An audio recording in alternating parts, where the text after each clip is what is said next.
evening. Happy birthday to Lindsborg this evening. It's so wonderful to see so many of you here. My name is Leanne Anderson, and my job this evening is to do the housekeeping chores. And that is, we've come to that stage, of course, where I'm going to ask you to please take a moment, right this moment, to silence your phone. There's nothing more distracting to everybody around you and to all these lovely children than a phone ringing. So please silence your phone. The other thing is, we know that many of you are going to want to take photos or videos, and that's just fine, but please do not use flash. There's nothing more disconcerting to a performer than to have a big flash in their eye. So please don't use flash, and please remember people are sitting behind you, so please be courteous about that. Thank you. We are glad to have you, and I'm going to turn the program over to Mr. Per Nelson.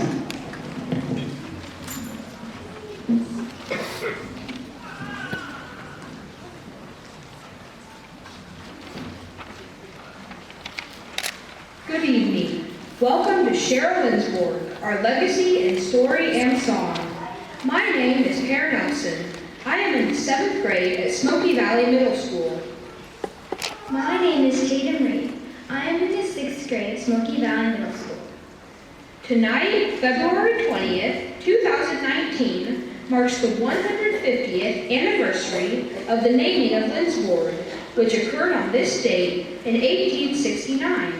3rd and 4th graders from Soderstrom Elementary School and 5th graders from Smoky Valley Middle School will help tell the story of this historic happening through the words and music of a new song written by Lindsborg residents Mike and Rose Marie Wallen, Shara Lindsborg Meetem, which translates, Dearest Lindsborg, my home.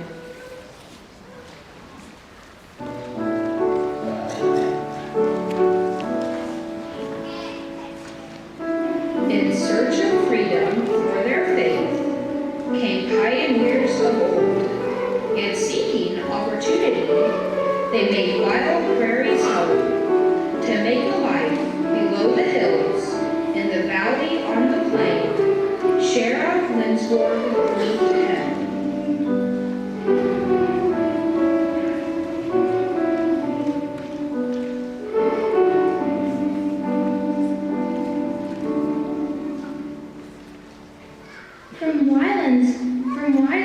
Lindsborg by Elizabeth Jader. There were various reasons for so many people to leave Sweden. Crop failures had been severe, 1869 being one of the worst. Hunger and poverty were rampant. There were also political, social, and religious reasons, along with the appealing information about new possibilities to own land on the American prairies. True, there were also those who advised against going to Kansas. There is little rain in Kansas, they said, but those already in Kansas said, if people come to Kansas, God will send the rain.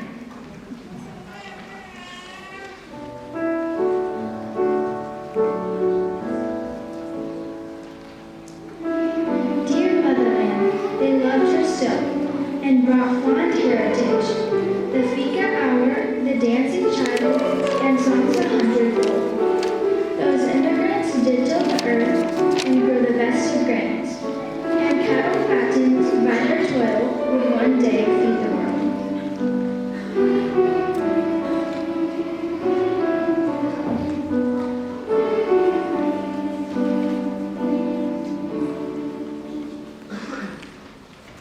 From Smoky Valley People, A History of Lindsborg, Kansas, by Emery Lindquist. In 1866, S.A. Lindell and 3 companions left Sweden and arrived in Chicago before Christmas of that year. Lindell and his friends wanted to gather their countrymen and form a land company with the intent to secure funds needed to develop a colony. Lindell shared this idea with J.G. Bergston, Magnus Carlson, and John Firm. Out of these discussions came the formation of the first Swedish agricultural company, which resulted in the settlement of a little colony in the Smoky Valley in Kansas. These men were dreamers of dreams in search of their own homes and new opportunities. On February 20th, 1869, an important decision was made in Chicago that was destined to be of permanent significance. On that day, at the meeting of the Agricultural Company, it was decided the settlement in Kansas be named Lindsborg. The name was chosen because several of the members of the company had names including L-I-N-D, such as Lind, Lindell, Lindgren, Lindee, and Lindahl. Soon to arrive in Lindsborg from Sunemo, Sweden, were Pastor Olaf Olsen and approximately 110 of his followers. Dr. Olsen was the first pastor of Bethany Lutheran Church, which was also founded in 1869.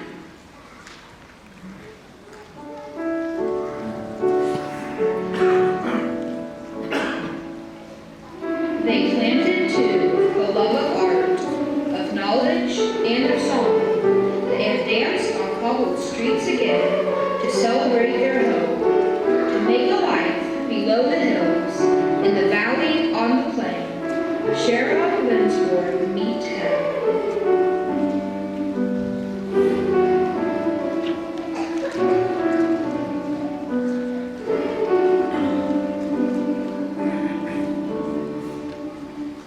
Education, music, visual art, farming, all were important in the founding years of Lindsborg and remain important today.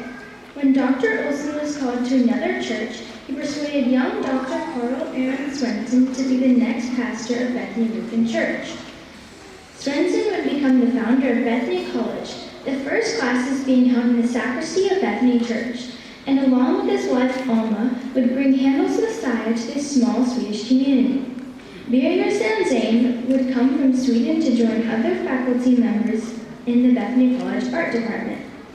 Along with classes in painting and drawing, he also taught languages, especially French, and voice lessons.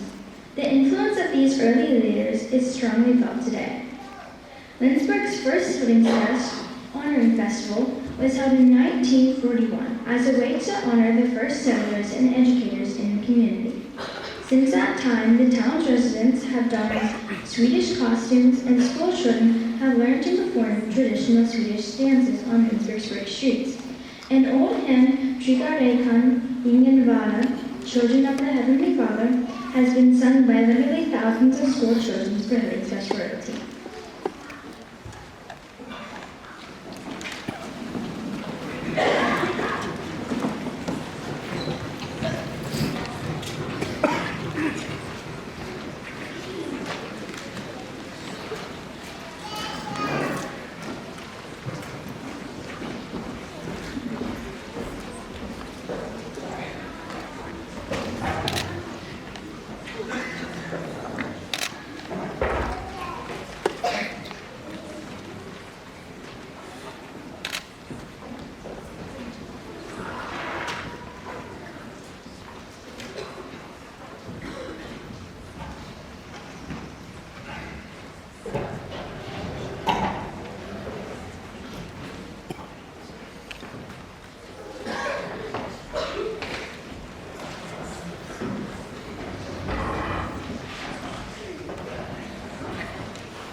It's okay.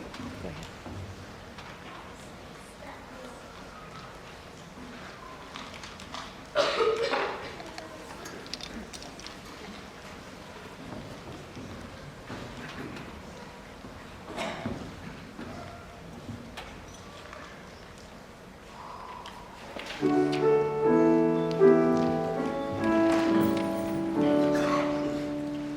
Shri Hare Rama,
they cast their mantle over us, those pioneers of old, to carry on, uphold their faith, expand their vision bold, to make a life below the hills, in the valley, on the plain. Shara Lindsborg, Shara Lindsborg, Shara Lindsborg, meet him.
Oh, wow. Thank you.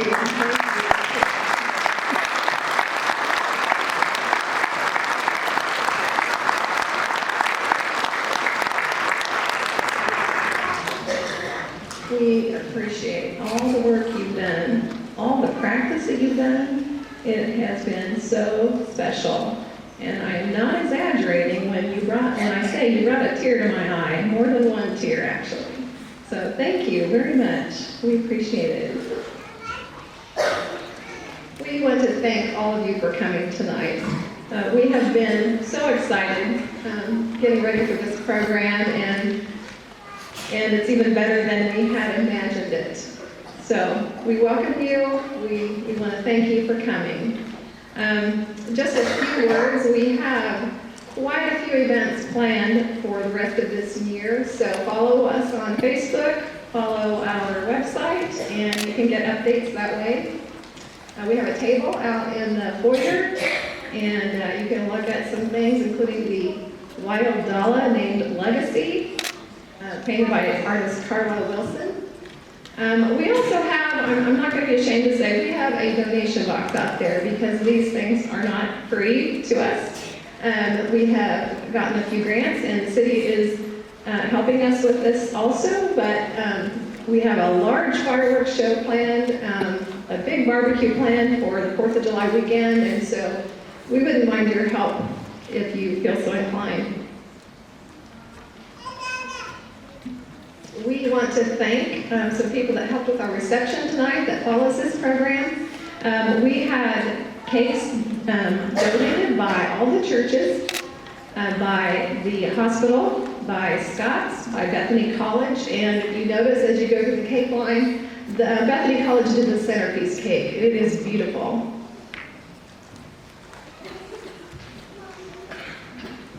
We can't begin to express our appreciation for the people who put on this program tonight. Leanne Anderson was the program director. She, as soon as we said, "Hey Leanne, would you be willing to head this up?" She didn't bat an eye, she didn't hesitate. She jumped on board, and she has done wonderful things with this program, and so we appreciate her so much. Leanne?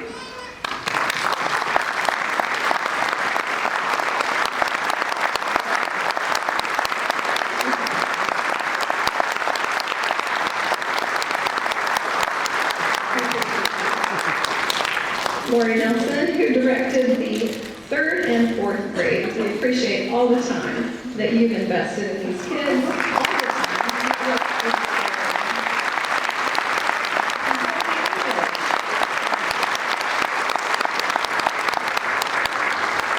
Brittany English directed the 5th graders.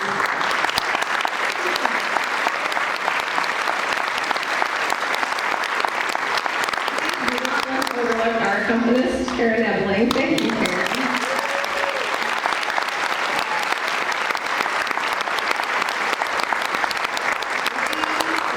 We just want to acknowledge the effort and the work that the music instructors do for us all year long, for the things we ask them to do, not only this, but Hillmings Fest or whatever it may be. It takes a lot of extra hours and thought and practice, and it adds so much to our community and to our events, and we are grateful. Thank you so much.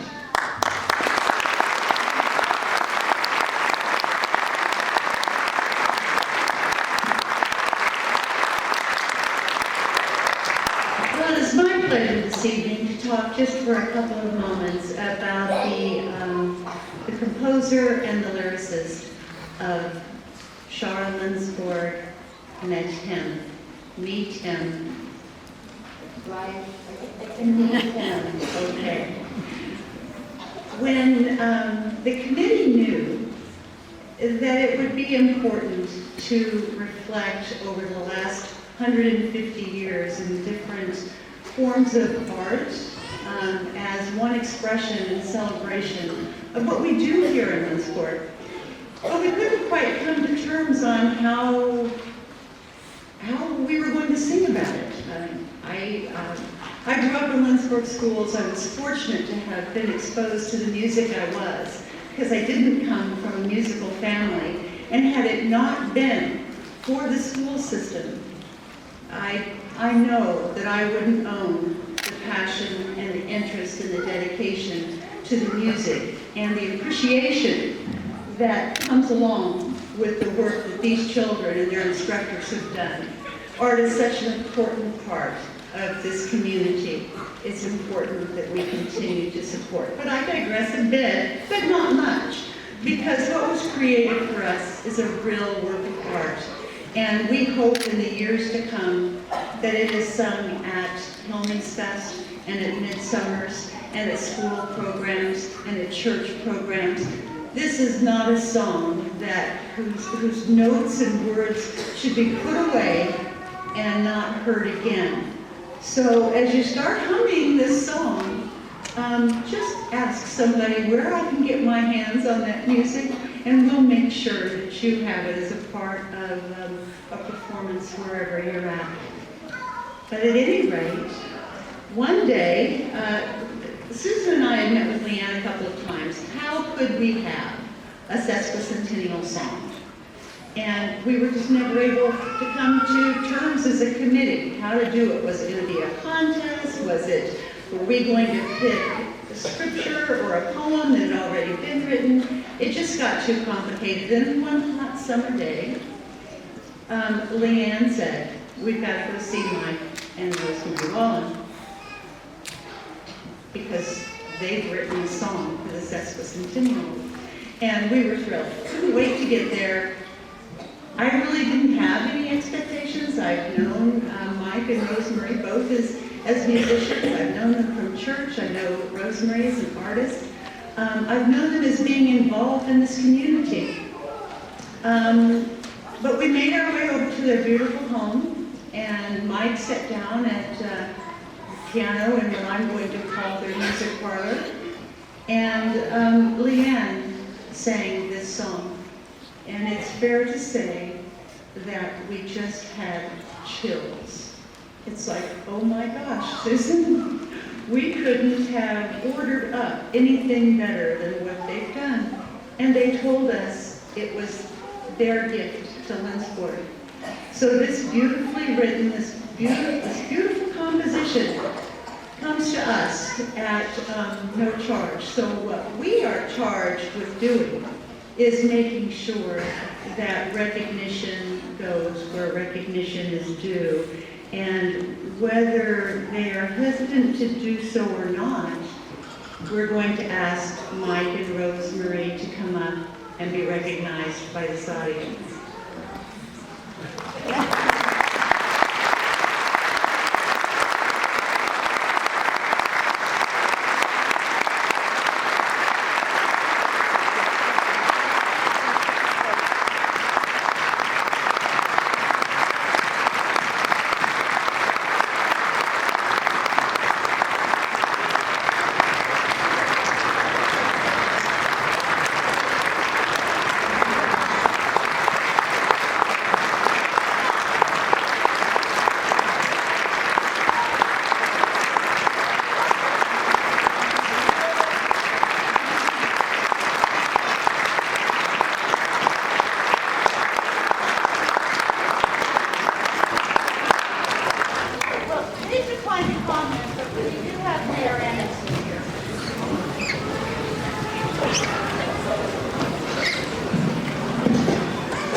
What a fabulous, fabulous beginning to the 150th anniversary of Lindsborg. Yesterday was a very special day for us as well. Many of these children and other people from our community traveled to Topeka.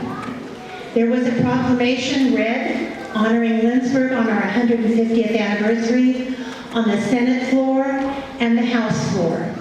There was also recognition of our community in the U.S. House of Representatives and the Senate. And so people all across the United States are honoring this wonderful little community. As the mayor of Lindsborg, it is one of the proudest moments of my life. I was born and raised here. I performed music here on this stage. I have performed music with these two people for many years, with Leanne. This is heart. This is heart. So I also, when I heard this song for the first time, I was reduced to tears. And I can't thank these two talented people enough for sharing their inspiration and their talents. And I'd like to now read a proclamation. This is a proclamation dedicating the official city song. Whereas the Lindsborg community is celebrating its 150th anniversary with ceremonies, monuments, visual arts, performing arts, fireworks, and festivals with numerous public and private remembrances. And whereas it is fitting to harness the community's talents, wide and deep, to acknowledge Lindsborg's founding by Swedish immigrants in 1869. And whereas our Swedish immigrant founders were as committed to pursuing culture as they were to faith, agriculture, education, and their place on America's booming Great Plains. And whereas instrumental and vocal music is part of the cultural heritage of Lindsborg's founders, and whereas generations since have developed the community's reputation for producing and attracting fine